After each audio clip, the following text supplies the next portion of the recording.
The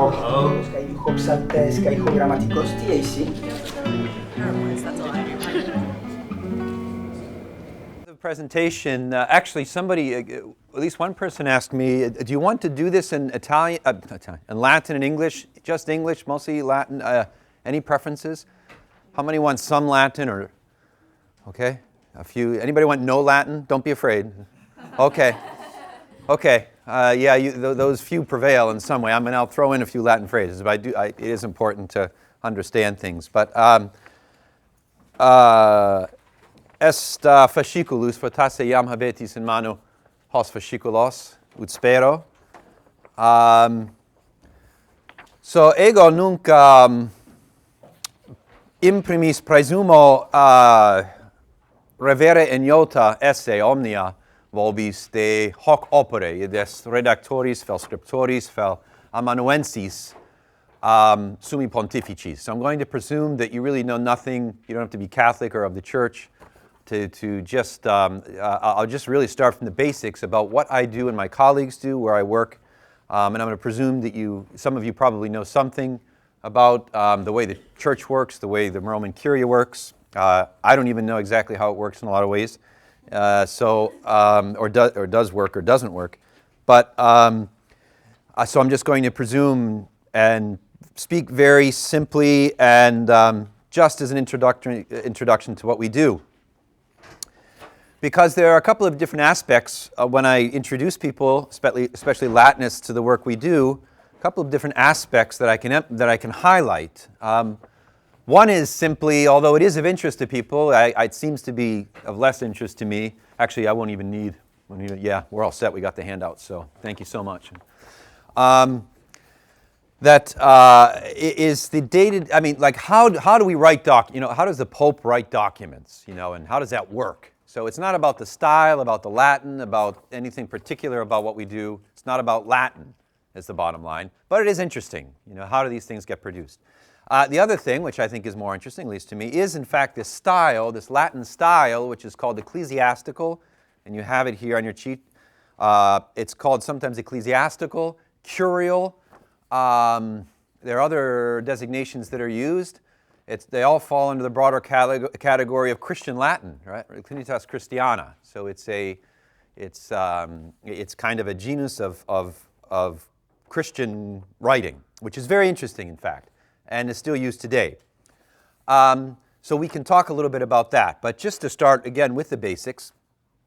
So where I work is an office of a very large organization called the Roman Curia, or the Catholic Church, which is even larger, the largest organization in the world, meaning that, so to speak, its central, it's hard to say governing body or administrative body, meaning the Vatican, which actually is a word that we apply something like White House, decides, or Capitol Hill decides. It's actually a place. The Vatican is not an office.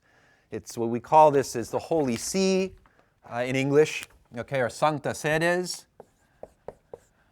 Okay, with two E's, and it just means the Holy Seat. And so this is where the Pope basically carries out his function of governing the Church, okay? Now, it so happens, and we can go into this very interesting history about how this happened, but the Catholic Church also does have this sovereign territory, so the word Vatican is actually not misplaced because it does, by a treaty that was signed in 1929, with the Kingdom of Italy, it does have autonomy over a certain geographical area. Okay, it's the smallest, in fact, autonomous geographical area in the world, which is recognized as autonomous. It's barely a little over 14 acres. So it's not a country per se, but think of it as a country. Okay, so when you cross that border, in fact, you need permission to do so. You would have to show the credentials, meaning a passport, etc. And it is not a city in Italy, it's a country within the confines of the country of Italy, okay? So it's called Vatican City-State. And because of that, the reason I'm saying this is because the Pope also engages in, because of that status, which is recognized internationally, in diplomatic relations, okay? In fact, the Vatican City-State, or actually the body in which ambassadors are accredited to, and the name under which ambassadors from the Vatican are accredited to other nations, okay, is called the Holy See. Again, that's the official name, and recognized by international law. The Pope, as the head of this sovereign territory, which, again, it's complicated because he also has a certain governance that extends beyond that territory, well beyond that territory, everywhere, that he can engage in these diplomatic relations. In fact, the Vatican City-State is number 2 to the United States in the number of diplomatic relations that it sustains, which is quite interesting. The United States of America is number 1. That's a whole interesting aspect, which we won't go into. There's no time. But the reason I say that, we will see examples that there is diplomatic correspondence that is written in Latin because that is our official language. Okay, so if President Obama accredits, as he did, a new ambassador to the Holy See, and there's a residence, he comes and takes up, or she, residence in the embassy, and has a date upon which she will present the letters of credence, okay, written in English. Once upon a time, almost everything was written in French. It is no more. Signed by Barack Obama saying that this is the person I've appointed to represent me, etc. Well, the response that President Obama will get will be in Latin, okay, saying that we have duly received the letters of your new legate, your ambassador, and we acknowledge this. So this goes out to the White House. I have no idea who reads it there. They probably just send it to Georgetown or something and ask one of the professors to make a translation. I don't know. But that's how it works, and we have an example which I'll show you in a minute. So, in other words, what I do with my colleagues is not simply restricted to church kind of activities, right? It's also this international. Do we have an announcement or anything? I just wanted to know, you have an issue with your handouts? Got them. Oh, you have They found them. You found They found them. Oh, Yep. fabulous. Okay, we are all set. Yeah. Enjoy. Thanks. Yeah, they showed up just in time. Good. Yeah. In fact, does everybody have them? Because there's a whole box up here. Okay. So you can take extra copies. The box is here? Yeah, the box is here with all of them. Perfect. So. The box here. Okay. So that the kinds of letters we write are not simply, oh, you need, okay, yeah. Here, I'll pass these and circulate the whole thing around. I've got plenty. In fact, we'll put some on the edge here.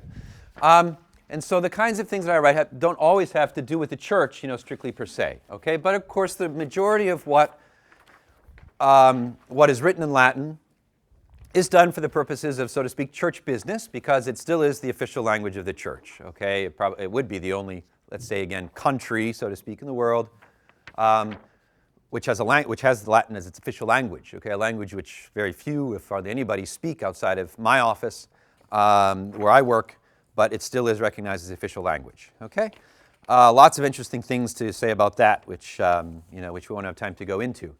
What is the office? Well, it's a section of a larger entity called the Secretariat of State. Okay, that term probably should be fairly comprehensible because it does work like a State Department, like the United States. In other words, it's that body directly around the Pope which assists him in carrying out his day-to-day business. That's both with the church throughout the world, but again, also in these diplomatic relations with other nations. Okay, forgot to say there's one little caveat about our status, the status of Vatican City-State or the Holy See.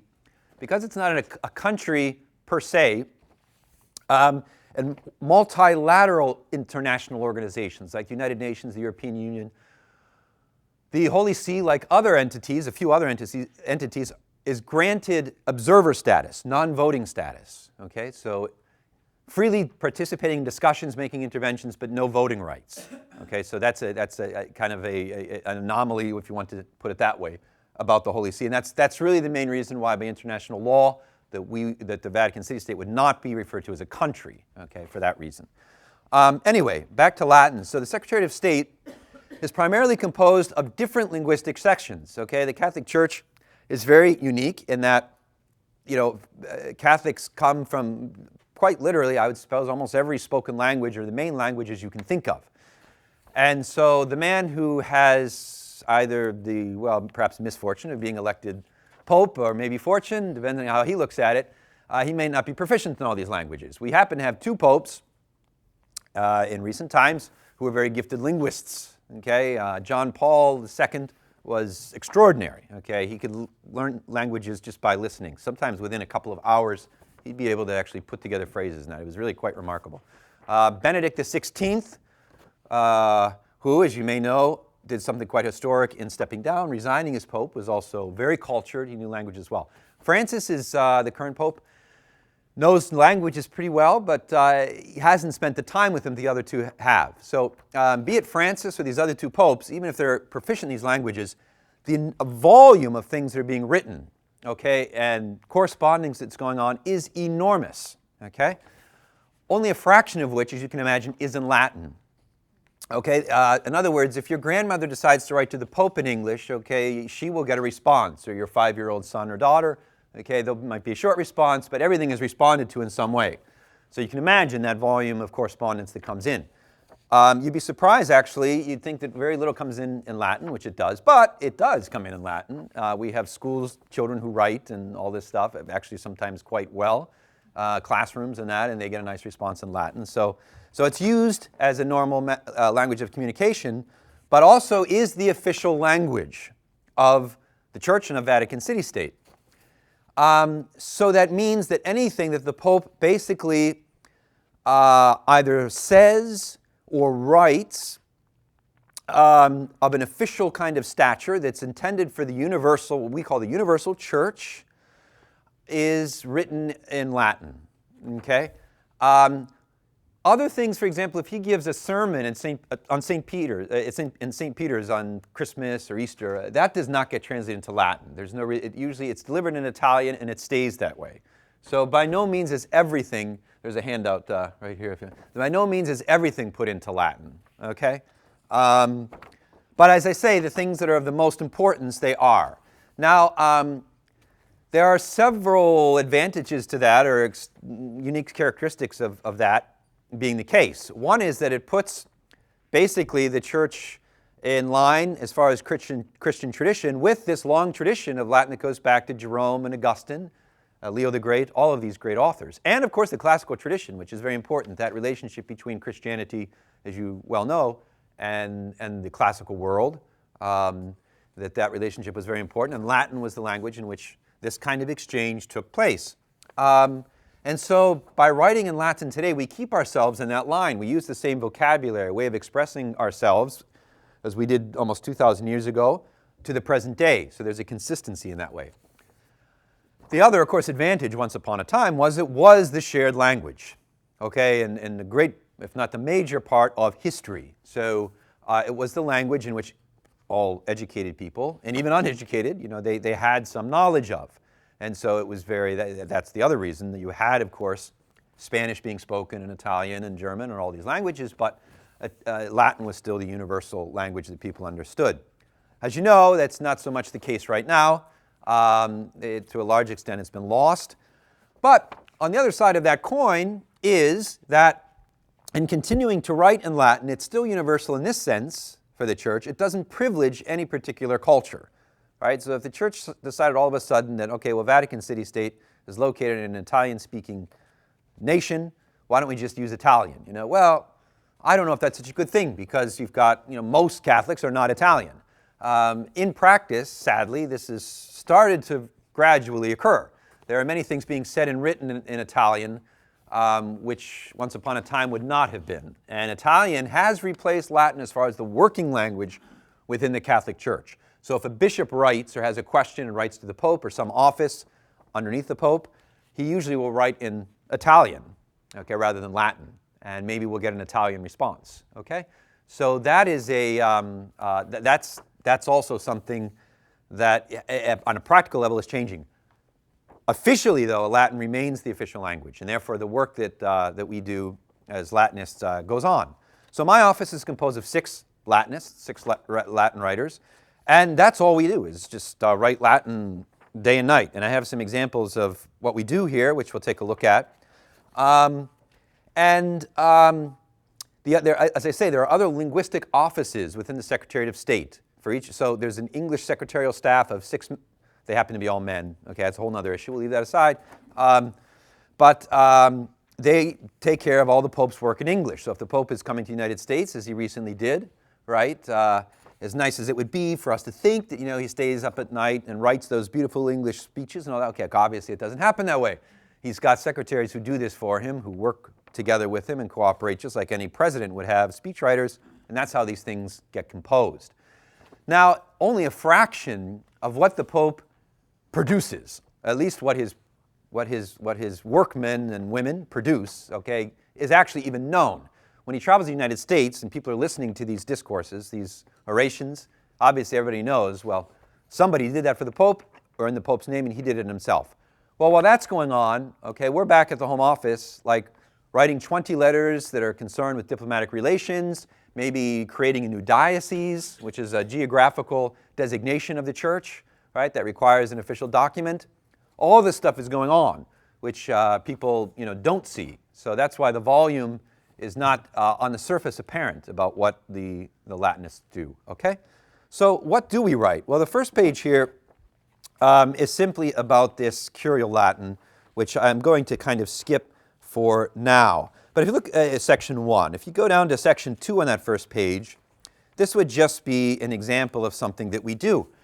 One of the most important tasks of the Pope is to appoint new bishops. Okay, is anybody from Chicago or the Chicago area?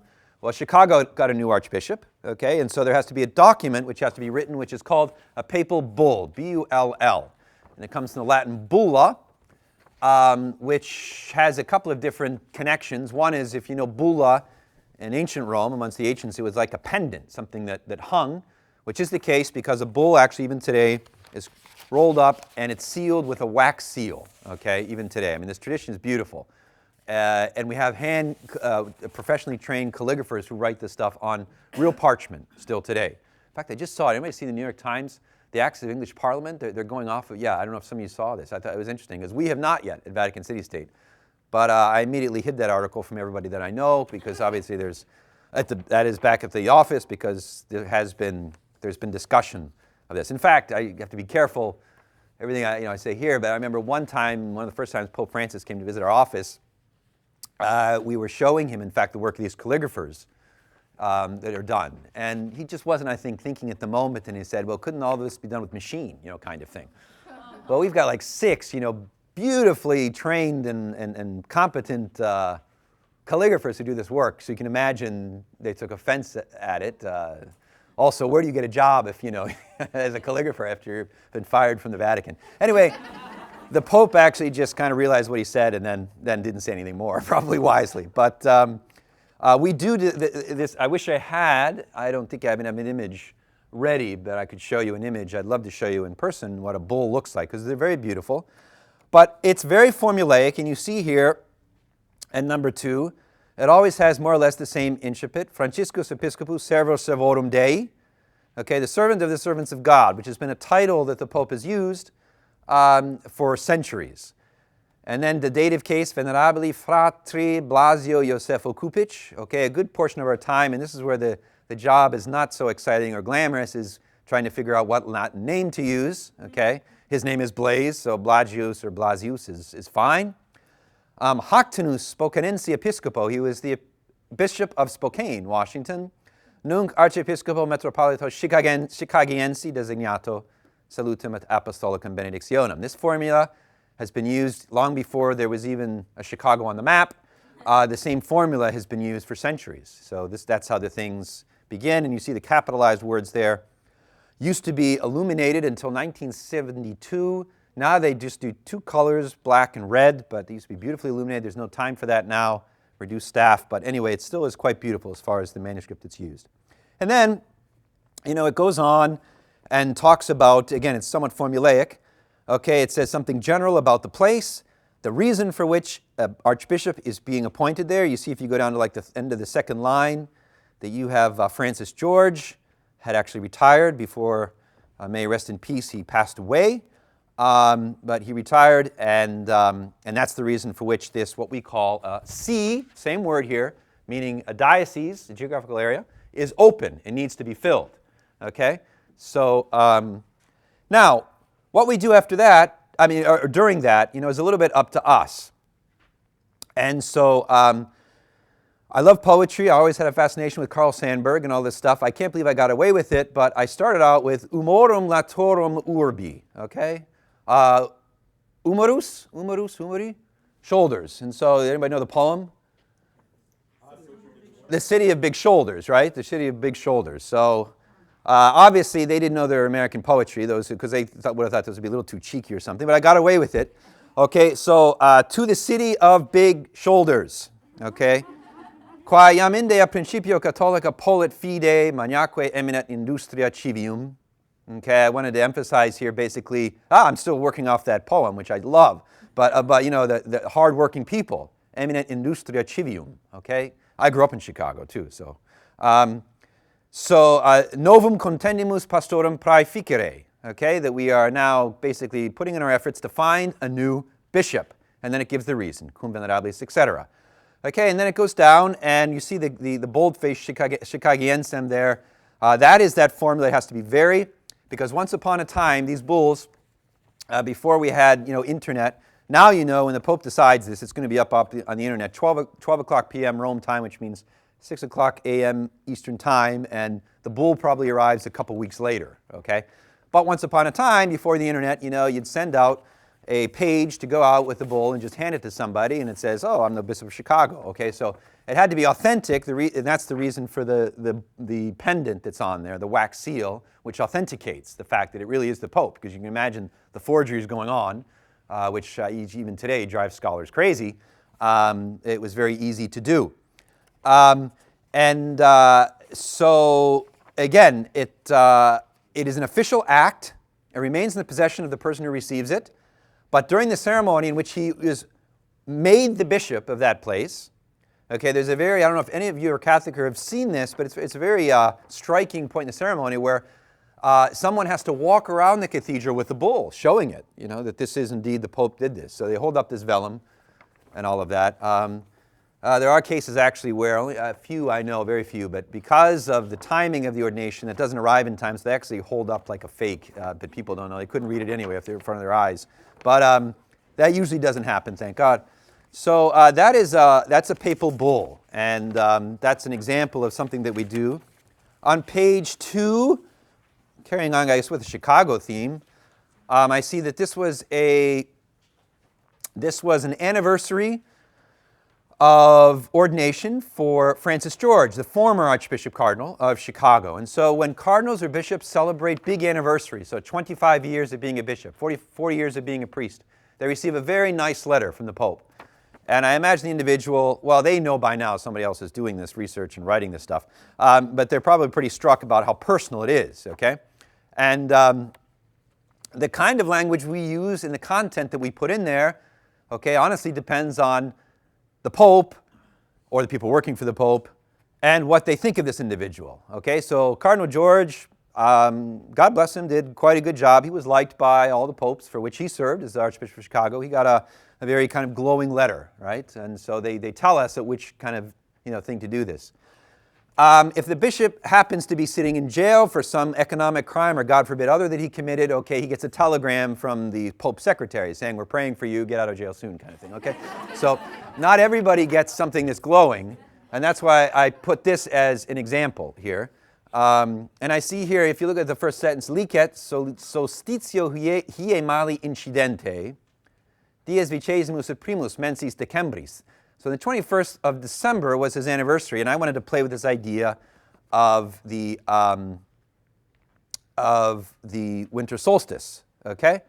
And so the basic idea is here, you can read it on your own, that even though it's kind of the darkest day of the year, magna luce felicitatis tibi exorietur, okay, it's going to emerge bright for you. So you got to use your creative powers. Those of you, I'm sure all of you write, for those of you who do it for a living, you probably know there are days when you got a brilliant idea and others where you have nothing at all, and it's torture. But sometimes you get it, and it certainly helps if you know the individual or something about him or her that you can really do something personal and something in this way. Well, for some reason, I guess I just used the day as the example for which to produce something here. You need a theme, kind of a theme to get you in. City of Big Shoulders, or it's the winter solstice or something. On page 3, you can read all those on your own. This is a very interesting thing here. This was the first Native American, Caterina Takakwitha, who was canonized, okay? And so canonization, it's familiar to those of you who are Catholic, but for those of you who are not, this is that process by which some individuals recognized for their outstanding virtue. And by recognizing them through this process of canonization, what happens is they're basically made a figure for which the universal church can pay homage to or ask for prayers through for intercession, and an individual who's honored through the liturgical, the worship tradition of the church. So there are very few Americans who have received this honor, but Takakwitha was a Native American from Mohawks, you see, which was basically not even transliterated there in the first line. We just kept it in the way we write it, and at least in English. So, but this gives a biography, why she was outstanding in virtue, and the reasons, which she is recognized, and all of that. It's again an interesting style which we have no time to go into. And maybe in future sessions and during this Living Latin in New York, we might dedicate a session, in fact, that we did last year, to kind of looking at this Latin, because if you haven't seen it before, it has its own style, which is very interesting and kind of expands your Latin horizons as far as the different genres that you've been exposed to. On page 4, the next page here, another indeclinable proper noun, okay, is Barak. You see, we talked about Barakus, Baraki, and all that stuff, but it was best to go with Barak. But this is that letter which is written to Barack Obama, and it's accrediting the Pope's representative, who still is in Washington, D.C., up the road, Carlos Maria Vigano. He is what we call the nuncius, which is our fancy word for an ambassador, okay? So he presented these letters to Barack Obama, and again, you have these types of things going on all the time when you have either people accredited to the Holy See as ambassadors, or the Pope is accrediting people to other governments to represent the Pope. So this was the one to Barack Obama. On page 5, you have an encyclical letter. This is in some ways probably the best known, at least amongst Catholics, because it has become, it's a complicated history how it did become this way, but it has become kind of like what people think of the biggest teaching kind of document is a papal encyclical. Literally, it means, a letter that's circulated around the world. And Paul of Tarsus, St. Paul was really the first one to write these kinds of letters, which became basically a way of communicating with many different communities at once. So once the Ephesus was done with it, you hand it on to Cappadocia, etc. It went around the world that way. And this is kind of the idea of encyclical letters now.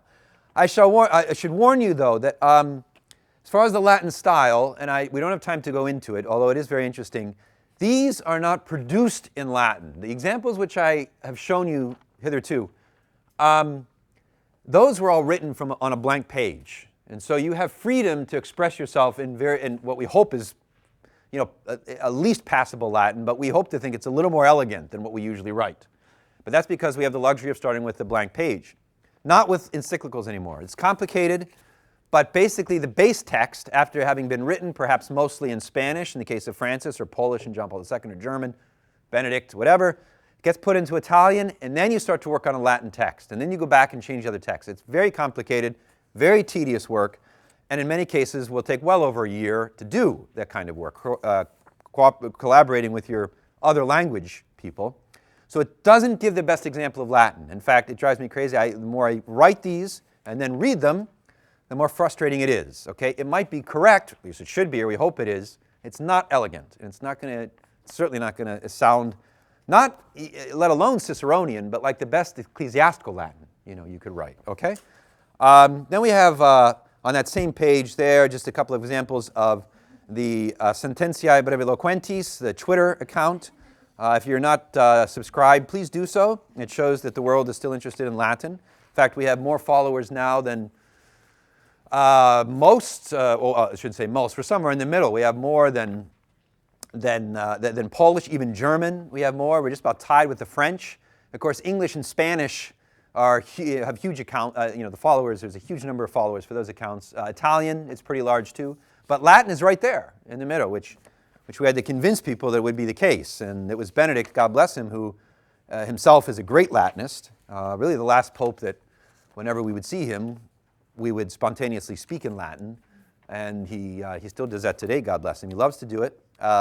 So he had an interest in making sure that Latin was promoted. So at a certain point, we came to, once it was decided that Twitter was going to be like this first papal social media outlet, to speak to the world, Latin was not on that list of languages.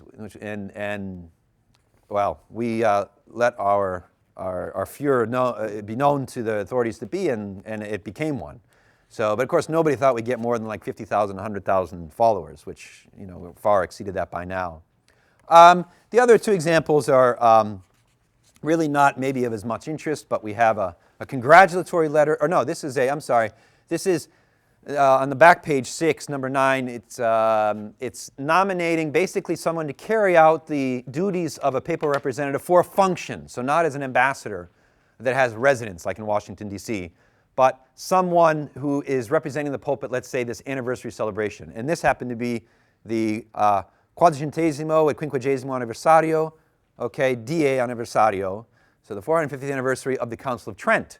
And so Brandmüller was sent there as the papal representative. So it's a very short letter, which is written for that. And then the last one is about basically a designation of a church as a minor basilica.